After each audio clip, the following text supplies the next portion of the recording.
এই বাবু বাবু, হুম। তোর তো মাঠে এসে রোদ্দুর লাগছে, লাগছে তো রোদ্দুর। হ্যাঁ।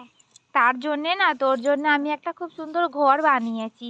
চল কোথায়? ওই ঘরটাই ভেতরে ঢুকে থাকবি, তাহলে তোরা রোদ্দুর লাগ। কোথায় ধর এই মাঠে আবার তোতন ধর বানালে? বানালাম তো, এই সবে বানালাম তো ঘরটা। কোথায়? ওই দেখো তোমার জন্য ঘর বানিয়েছি।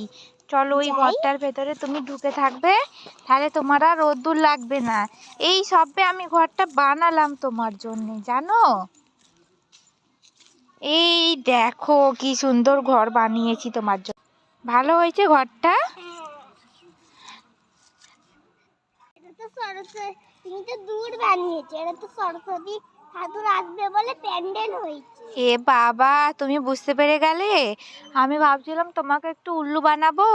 সত্যি রে, এটা আমি বানাইনি, এটা মাঠের ছেলেরা বানিয়েছে। কারণ এখানে সরস্বতী মা বসবে বলে। ভালো হয়েছে না প্যান্ডেলটা? এখনো কমপ্লিট হয়নি, ওরা বানাচ্ছে। হয়ে গেলে সরস্বতী মা আসবে। তুমি জানো কি সরস্বতী পুজো কবে? না। জানো না? 23 তারিখে সরস্বতী পুজো। তুমি স্কুলে পুষ্পাঞ্জলি দিতে যাবে তো? আমরা এখানে পুষ্পাঞ্জলি দিয়ে দেবো, ঠিক আছে?